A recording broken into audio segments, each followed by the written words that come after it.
बहुत बहुत स्वागत है सभी का हमारे यूट्यूब चैनल स्टूडेंट्स मीडिया में। मैं राज, आप देख रहे हैं students media YouTube channel. Bihar university में बीए बीएससी बीकॉम के लिए मेरिट लिस्ट आ चुकी है, आपको पता होगा। और एडमिशन की तिथि भी बिहार विश्वविद्यालय ने घोषित कर दी है।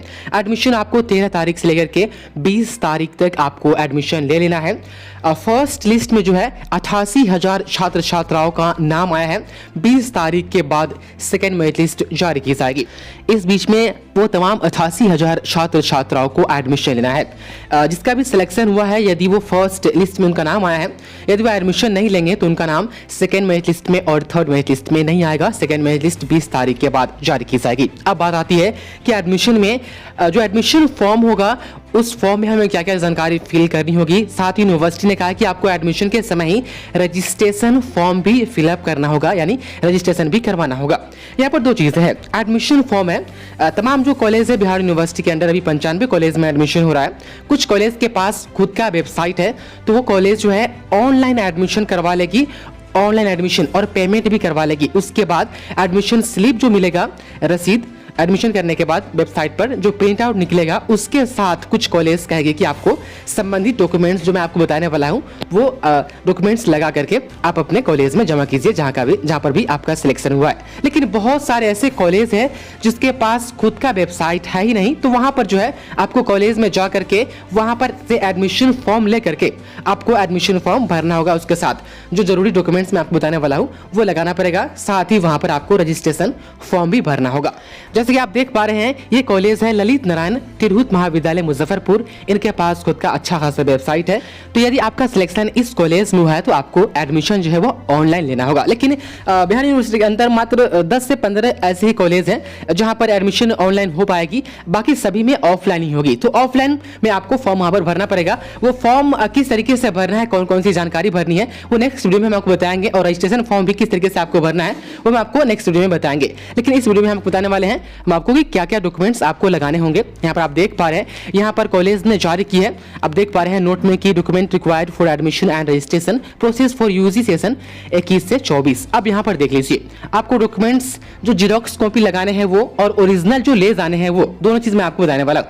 यहाँ पर देख लीजिए, इंटरमीडिएट का मार्कशीट का फोटो स्टेट आपको लगाना है, इंटरमीडिएट का एडमिट कार्ड का फोटो स्टेट आपको लगाना है। उसके बाद इंटरमीडिएट का रजिस्ट्रेशन स्लिप यदि आपको अलग से मिला हुआ है तो उसका आपको जो है फोटो कॉपी लगाना है। यदि आपको नहीं मिला हुआ है तो एडमिट कार्ड पर रजिस्ट्रेशन नंबर होगा, उससे काम चल जाएगा। लेकिन अलग से मिला हुआ है तो उसका जीरोक्स आपको लगाना पड़ेगा। उसके साथ ही इंटरमीडिएट का कॉलेज लिविंग सर्टिफिकेट यानी CLC, जिसे हम TC भी कहते हैं, ट्रांसफर सर्टिफिकेट। ये ट्रांसफर सर्टिफिकेट जो है आपको ओरिजिनल कॉलेज ले लेगी। उसके बाद intermediate migration original for other board. अब यहाँ पर समझने वाली बात यह है, यदि आपने बिहार बोर्ड से इंटर की परीक्षा पास की है तो आपको ये 5 नंबर वाला जो ऑप्शन है, ये माइग्रेशन आपको देने की आवश्यकता नहीं है। वहीं यदि आपने NIOS, BBOS या मदरसा बोर्ड उर्दू बोर्ड से आपने की है या किसी और स्टेट बोर्ड से आपने इंटर पास की है तो आपको ओरिजिनल माइग्रेशन सर्टिफिकेट एडमिशन के समय आपको देना पड़ेगा। उसके साथ ही कास्ट सर्टिफिकेट यदि लागू होती है तो आपको देना पड़ेगा, आप पे लागू नहीं होती है तो आप छोड़ सकते हैं इसका फोटोकॉपी। वहीं आधार कार्ड का जीरोक्स आपको लगाना पड़ेगा। उसके बाद जो 8 नंबर में आप देख पा रहे हैं UMIS इंटीमेशन लेटर, यह इंटीमेशन लेटर वही है जो मेरिट लिस्ट आपका आया है, मेरिट लिस्ट में जो नाम आया है। यहाँ पर दो चीज़ है, वीडियो के डिस्क्रिप्शन में 2 लिंक दिया गया है। एक पहले वाली वीडियो का लिंक जहां पर आपको बताया गया है कि किस तरीके से आप इंटीमेशन लेटर डाउनलोड करेंगे, वहां पर कॉलेज अलॉटेड का ऑप्शन है। यदि उसमें कॉलेज अलॉटेड लिख रहा है तो आप उसको भी डाउनलोड कर करके आप एडमिशन करवा सकते हैं। नहीं तो जो कल शाम को वीडियो बनाई गई थी इसमें बताया गया था कि मेरिट लिस्ट को डाउनलोड करने के लिए PDF जो है बहुत सारे पेज उसमें होंगे जिस भी ऑनर्स से आपने अप्लाई किया है। तो जहां पर भी आपका नाम होगा वहां पर CID नंबर है, उसके बाद से आपका एप्लीकेशन नंबर है, कैंडिडेट का नाम है, कॉलेज का नाम है। तो वो वाला पेज जो है, जिस पेज पर आपका नाम होगा वो वाला पेज को आपको फोटोकॉपी निकलवा लेना है और इसके साथ लगा देना है। यहाँ पर आप देख पा रहे, तो आप समझ गए होंगे 8 नंबर वाला क्या चीज है। उसके बाद से 9 नंबर में कहा गया कि the entire document required in 2 set of copies, मतलब कि ये जितना सारा डॉक्यूमेंट्स यहाँ पर कहा गया है लगाने के लिए, सबका 2-2 कॉपी आपको जो है फोटोकॉपी करवा लेना है। एक एडमिशन फॉर्म के साथ लगाना है और दूसरा रजिस्ट्रेशन फॉर्म के साथ लगाना है। रजिस्ट्रेशन फॉर्म भी आपको कॉलेज से ही मिलेगा, हालांकि हम उसको किस तरीके से भरना है वो हम आपको सिखाएंगे। इस रिक्वायर्ड डॉक्यूमेंट्स में एक चीज मेंशन है की है वो है पासपोर्ट साइज फोटो, क्योंकि यहाँ पर ऑनलाइन एडमिशन होगा। यदि आपके कॉलेज में ऑफलाइन एडमिशन होगा, आपको जाकर के एडमिशन फॉर्म वहां पर भरना पड़ेगा, तो आपको 4 पासपोर्ट साइज, कम से कम 4 पासपोर्ट साइज आपको फोटो लेकर के जाना होगा इन तमाम डॉक्यूमेंट्स के साथ। एक चीज मैं आपको और याद दिला दूं, बिहार विश्वविद्यालय ने जब आपसे ऑनलाइन करवाया था वेबसाइट पर, तो वहां पर मैट्रिक के भी डिटेल्स आपसे मांगे गए थे। इसका मतलब कि आपको मैट्रिक का भी मार्कशीट का जीरोक्स, उसके बाद मैट्रिक के एडमिट कार्ड का भी जीरोक्स आपको लगाना पड़ेगा। यहाँ पर यदि आप पूछना चाह रहे हैं कि फिर यहाँ पर मेंशन क्यों नहीं है, तो ये कॉलेज लेवल की नोटिस है।